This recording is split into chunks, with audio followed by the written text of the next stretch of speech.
Hi, it's Katrina. There are some big questions that we all wonder. Are we alone in the universe? If we aren't, where is everyone? And if there is life out there, what is it like? Today, I'm going to take you on an intergalactic adventure to learn the truth of where the advanced civilizations are hiding. The Kardashev scale. What is the Kardashev scale, and how advanced are we?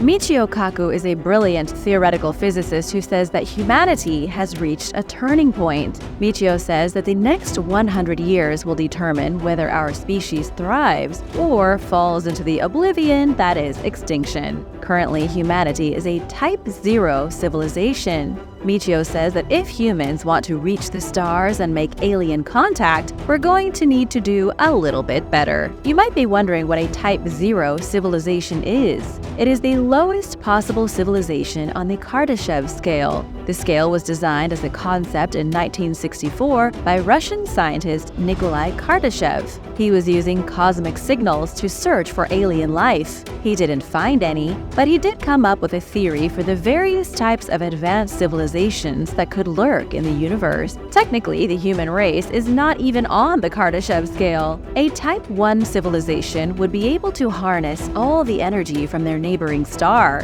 Humans are still pumping energy out of the ground, using the most non-sustainable and planet-destroying methods possible. For humans to reach Type 1, energy production must increase 100,000 times, and it must come from the sun. After all, the sun is a giant battery of unimaginable power. It's crazy to not use it to propel human society into the future. The rest of the civilization types are based on how much extra power they can use. Type 2 can harness all the power of their star to spread their population across the galaxy. The next step up could create a wormhole teleporter. It gets more and more science fiction-y until civilization Type 7. Type 7 is beyond reasonability. A Type 7 civilization is a race of beings that can live inside supermassive black holes and tap into energy sources that human beings don't even know about. The belief is that there are Type 1 and most likely Type 2 civilizations out there, but if humans can't advance in the next century, we might never meet any aliens, because we probably won't be around for much longer. Jimmy Carter and the alien. Jimmy Carter was the 39th president of the United States of America from the years 1977 to 1981. But before that, he had a strange encounter of the third kind. 2 years before he became the governor of Georgia, Jimmy Carter saw a UFO. The year was 1969. On the evening of the alleged encounter, Jimmy Carter gave a speech in the town of Leary at the International Association of Lions Clubs. Around 7:15 p.m., somebody in the audience suddenly pointed at the night sky. Everybody looked up, and sure enough, there it was, a bright white object glowing just as brightly as the moon. It hovered about 30 degrees above the horizon, shining like the moon's twin. Everybody in the audience stood and stared at it, the future president included. The object didn't simply glow, it moved as well. The object slowly drifted toward the spectators. It paused beyond a crop of pine trees, then it rapidly shifted color, turning blue, black, and red. The experience lasted about 15 minutes, and then the mysterious object disappeared into the night.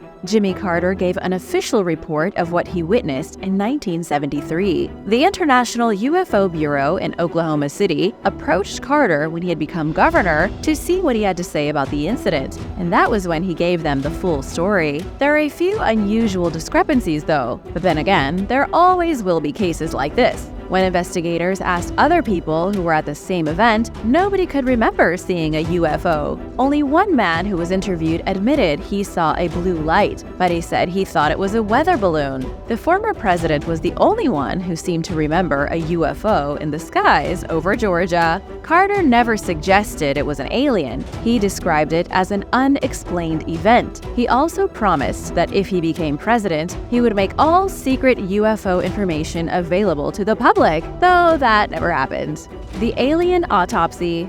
In 1995, Fox aired a documentary about some strange footage supposedly filmed during an alien autopsy in 1947. The footage has been around for decades, with nobody ever able to say if it's real or fake. In the 1995 documentary, investigators claimed it was a real alien autopsy video. They said the creatures being dissected by human surgeons were not of this world. They said creating such convincing fakes would have been impossible. Maybe you've seen this video yourself, since it pops up every now and again on social media. The story is that after the 1947 crash in Roswell, New Mexico, dead aliens were picked up by the military. The aliens were taken back to Area 51, where scientists dissected every last inch of them. One of the dissections was filmed, and that film leaked. It was purchased by Ray Santilli in 1992. Ray had the footage sent to Kodak, who allegedly confirmed the film was from the 1940s. In 2006, another documentary came out. This time it wasn't quite as sensational. Videographer Eamon Holmes interviewed a man named John Humphreys. John claimed he was the one who created the creature in the video from scratch. He converted a small apartment in London to look like a military surgery room and created the film himself.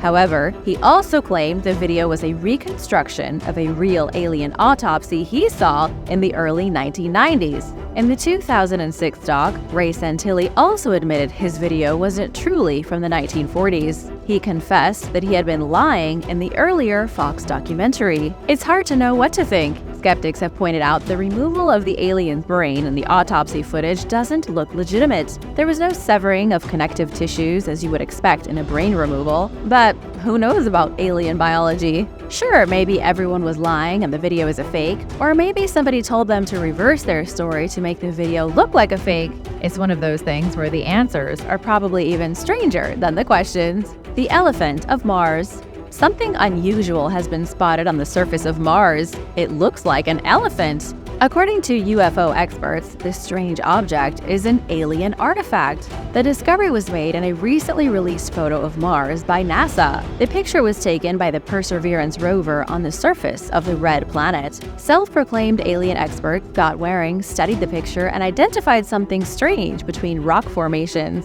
Scott says it's an ancient statue of some kind of elephant-like creature. He also says it's irrefutable proof that life flourished on Mars. The creature has a short trunk, a round nose, and two obvious eyes. NASA says it's nothing but a rock formation. It's a fun discovery, but most likely not legitimate proof that a civilization once ruled Mars.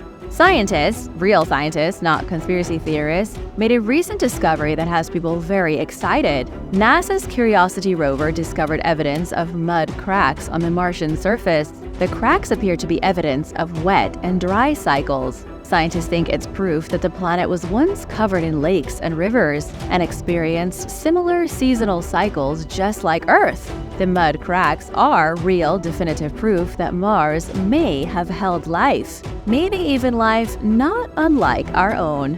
The FMY Paradox. Scientists largely agree there is a high probability that an extraterrestrial civilization exists somewhere. The universe is simply too vast for there to not be another race of advanced life forms. But if that's true, why haven't we found them? The answer could lie in the Fermi paradox. The paradox comes from Italian physicist Enrico Fermi. He worked at the Los Alamos National Laboratory in the 1950s. One day, while he and his colleagues were having lunch, they started talking about the Earth. Enrico commented on how amazingly lucky Earth is that it survived for billions of years without being blown apart by an asteroid or burned by cosmic rays. This led to the discussion of aliens, more specifically the astounding coincidence that despite a high probability of aliens existing, they've never contacted humans. This is the paradox. It's really that simple. There should be a lot of life or aliens, but humans have never met them. That's all there is to it. To explain the paradox, scientists have come up with a lot of explanations. A major theory is that even the most intelligent extraterrestrial life doesn't last long. Civilizations that become too smart burn themselves out like a candle that burns too brightly. An alternative explanation is that interstellar travel just isn't feasible, period. Some recent studies have suggested there are thousands of advanced civilizations within our cosmic neighborhood, but they don't want to communicate with humans. Stephen Hawking said it's probably for the best. He also suggested that any civilization able to travel between planets could most certainly colonize Earth and destroy humanity. The Alien Pharaoh. What if humans haven't met any aliens because humans are the aliens? It's an intriguing question brought up time and time again in science fiction, but there are some historical examples of people who may have been real alien-human hybrids. For example, legendary Egyptian king Akhenaten.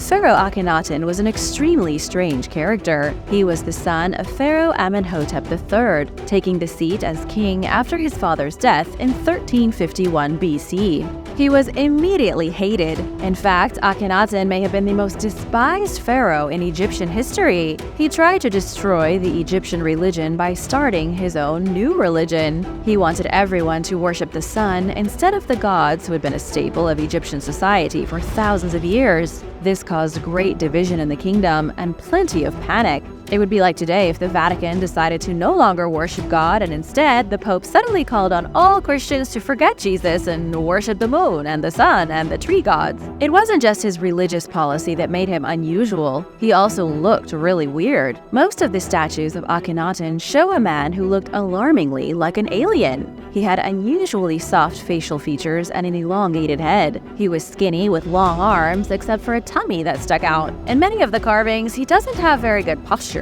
Scholars say his unique appearance was probably the result of genetic deformities that probably came through generations of inbreeding. But maybe not. Many of the earliest Egyptian rulers believed themselves to be descendants of the gods. To rule Egypt was to be a reincarnation of a god. Akhenaten believed himself the living incarnation of the sun. This may have started over 5,000 years ago when the original rulers of Egypt came down from the stars. What do you think? Let us know in the comments. Planet K2-18b.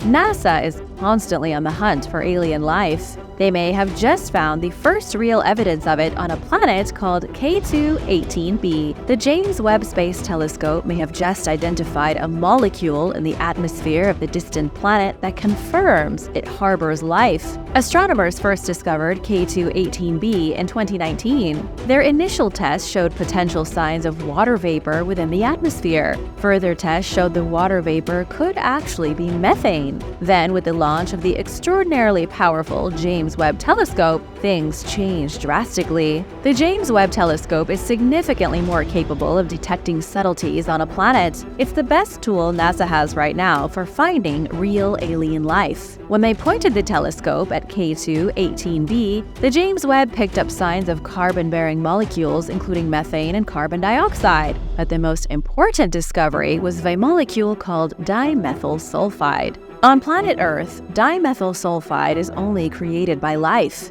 It's a direct byproduct of living organisms. Most of it comes from phytoplankton, microscopic organisms that live in the sea. These are the creatures that produce a massive bulk of the oxygen you and I breathe. If there is dimethyl sulfide on this alien planet, chances are that it too has creatures like phytoplankton. Even if the planet does have life, we won't be seeing it in our lifetimes. It orbits a red dwarf star in the constellation Leo, 120 light-years from us. The planet is 8.6 times larger than Earth. If it does turn out to have life and be habitable, there could be aliens. It could also be a future planet for humans to live on with nearly 9 times more room to stretch our legs.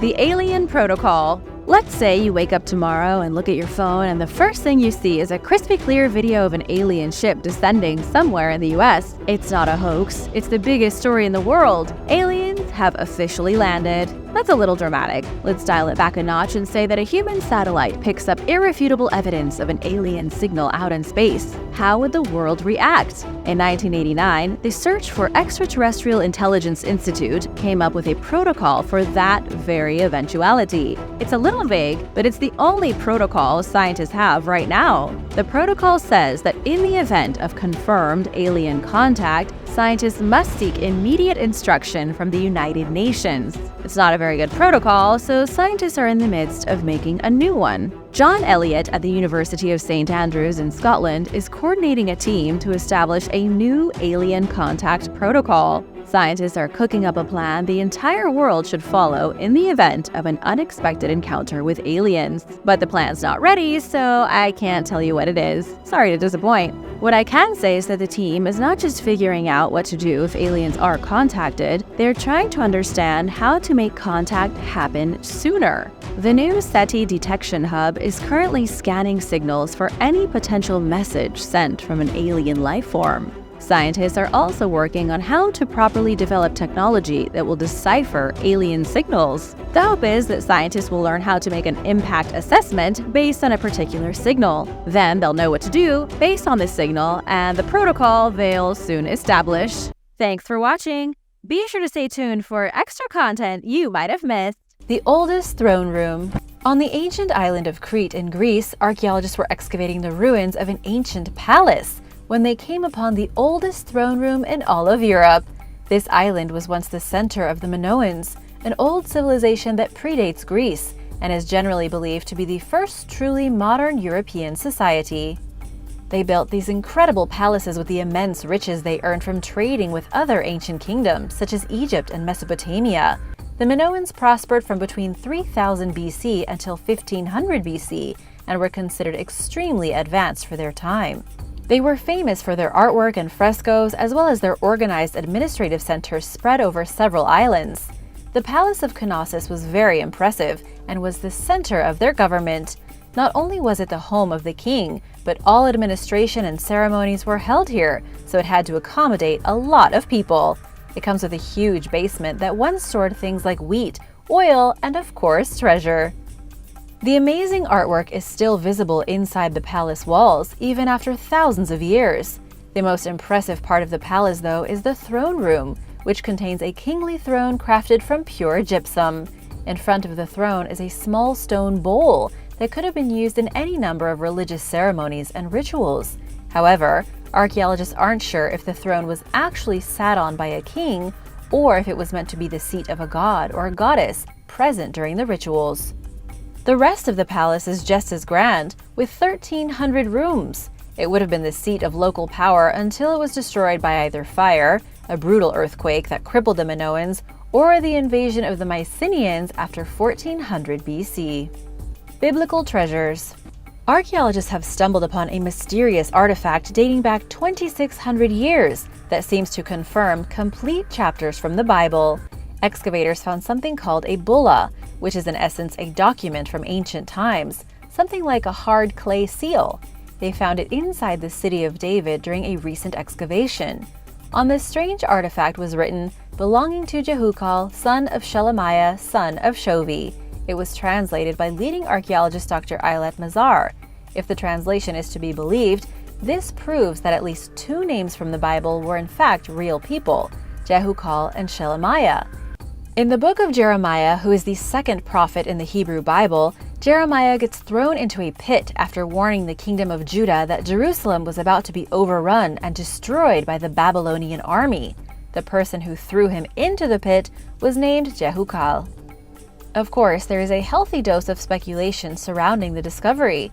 Archaeologists from Israel claim the mysterious seal impression belonged to one of the ministers in the kingdom of Judah at the time, but there honestly isn't any proof of that. And while yes, the names are the same and the dating does match up, there could have been any number of people named Jehukal back then. While it is just a small fragment of history, it could indicate that even lesser characters in the Bible were based on real people. Italian water portal. Something odd was unearthed in Italy's Po Valley a few years ago. Interestingly, it was a pit lined with pieces of timber from a wide variety of trees, including oak, elm, and walnut. At first, archaeologists couldn't quite wrap their heads around what the pit had been used for. It wasn't until they studied the layers of sediment inside that they realized it had been used for holding water. It was a deep pit lined with chunks of wood, and it was built sometime around 1436 BC. The pit measured about 40 feet long and 23 feet wide, with a depth of over 10 feet. But even more confusing was that no channels were discovered that could have brought water into the pool. This wasn't a bath, it was something more, what researchers say could have been some kind of water portal to another world. Maybe not exactly a portal, but it was definitely a Bronze Age infinity pool.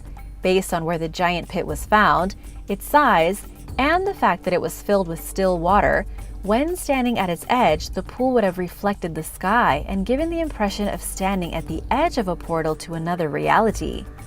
The reflection of the sky during a ritual would have made it seem like they were looking into another realm.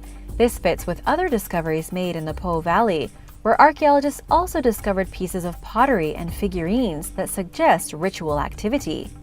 It's very likely that the giant pool was used as the centerpiece to some kind of magical ritual, perhaps using it like a magic mirror to speak with the gods up in the heavens. Ancient Mayan coprolites. A new study has revealed some surprising truths about the fall of the Maya civilization. The study involved researcher Benjamin Keenan collecting a core sediment sample from the bottom of Lake Izabal in Guatemala. Inside the core sample were organic molecules from human fecal matter. In other words, fragments of Mayan poop, or more formally known as coprolite. Believe it or not, these organic molecules were able to tell researchers just how the population of Mayans changed between 3,000 years ago and today. Researchers had to compare various samples taken from lake sediment with other biological and archaeological sources, such as changes in vegetation and how the climate shifted over those 3 millennia. By combining all this information, researchers were able to show a few key points. First, that the Maya were present near Lake Izabal 650 years earlier than ever confirmed by archaeological evidence. They likely lived in small communities before a population explosion.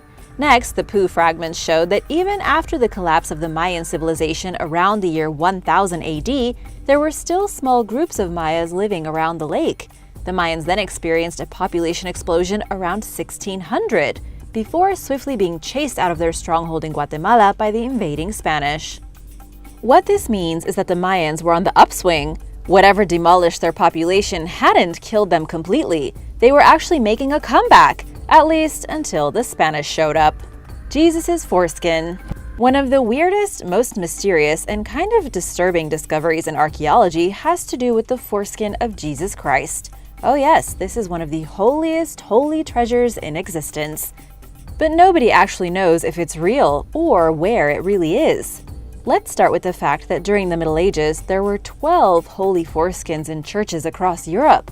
Of course, that couldn't have been possible. The first holy foreskin apparently turned up in 800 AD, presented to Pope Leo III by the Roman Emperor Charlemagne, who had been keeping it inside a leather pouch. Where exactly he found such a treasure is unknown. Now for the last one, which was apparently stored in Calcutta, Italy up until 1983 when it was stolen. Archaeologists still aren't sure whether Charlemagne really did discover Jesus' leftover baby skin, and even today, nobody knows if this was ever a real archaeological discovery. On that note, it's time for a shout out. I wanted to say a big thank you to Taita Yates and David Graham. Thanks so much for supporting Origins Explained. If you are new here, be sure to subscribe if you want to hear more about archaeology and new discoveries. Oldest European wine. Something ancient and delicious was just found at a prehistoric site in Greece. While undertaking excavations at an old settlement, archaeologists found the oldest traces of wine ever in Europe. The exact origin of wine has always been a bit of a mystery, with historians trying to track down when the first bottle of wine was made. Now we finally have evidence of wine dating back to 4200 BC, or about 6,000 years ago. The wine was found inside ancient ceramics. The old pieces of ceramics had to be taken to a lab for analysis, seeing as there were only small traces of wine still remaining. This wasn't liquid wine, of course, it's super old. The prehistoric settlement isn't so much a settlement as it is a huge mound of earth shaped by human hands about 50 feet tall. The place was used by humans for thousands of years, probably inhabited starting in about 6500 BC. But despite its long use as a human shelter, almost nothing is known about the people who lived here, except now we know they drank wine. Besides just traces of wine, archaeologists also found proof that someone had been crushing thousands of grapes inside a ruined house. They don't know exactly what happened, but the house was destroyed by a fire sometime around 4300 BC. Because of the fire, the large vessel used to hold the newly produced wine was preserved, along with the bio content inside. To date, this is the oldest evidence of vinification in Europe, but let's face it, we've probably been drinking wine a lot longer than that. Ancient deer toe bone. Researchers have found new evidence that our Neanderthal brethren may have been a bit smarter and more sophisticated than we previously thought. This came about because of the discovery of a 51,000-year-old piece of artwork. Archaeologists found a bone from a deer's toe that had been carved purposely to create a tiny artifact. The toe was found during excavations at the Unicorn Cave in Germany, along with a handful of other Neanderthal artifacts. According to excavation leader Dirk Leder, they realized pretty quickly that the marks were not made from cutting the animal open, but were purely decorative. Some Neanderthal had gotten the idea to carve geometric symbols on the toe bone. It's the first known object ever carved by a Neanderthal, our closest relative that lived from between 430,000 and 40,000 years before today. Archaeologists already knew that Neanderthals could make primitive stone tools and weapons, but the new discovery of the deer bone suggests they also had the capacity for making art, providing the earliest evidence of the human imagination. Mayan golden orbs. Archaeologists were shocked to discover hundreds of mysterious golden orbs hidden beneath the temple of the feathered serpent in the ancient Aztec city of Teotihuacan in Mexico. It all began with the discovery of a previously unknown tunnel leading underground from beneath the temple. Researchers began exploring the mysterious caverns using a specialized robotic probe. After traveling about 250 feet deep underground, the probe found a narrower side tunnel, and within the tunnel were what appeared to be dozens of golden orbs, later identified to be balls of colored clay. According to archaeologist Edwin Barnhart, he had never seen anything like these golden balls in all his years of excavations. The orbs are clay on the inside and coated with special gold wrapping on the outside to turn them into giant golden snitches, like from Harry Potter. Nobody has any clue what the orbs were used for, though they do believe the cavern in which they were discovered was used for sacrificial rituals. The balls definitely had a purpose in ancient Aztec ceremonies. Archaeologists just don't know what that purpose was. Mysterious ancient castle. A mysterious castle dating back 2,800 years was just discovered by Turkish archaeologists from a university. The castle goes back to the time of the Urartu, an enigmatic civilization that was once at war with the legendary Assyrians in the first millennium BC. The castle is located at a nexus point where many cultures meet, and throughout the years it has come under the rule of several different civilizations. Today, the kingdom of Urartu can be found in modern Armenia, parts of Turkey, and parts of Iran. But it was in Turkey where the castle was discovered, up in the mountains at an elevation of about 8,200 feet. What's really weird is that even though the castle dates back to ancient times, it was more heavily used in the Middle Ages by people that came after. Nearby, archaeologists know of yet another impressive fortress built by the Urartu called the Van Castle, constructed sometime around the 8th century BC.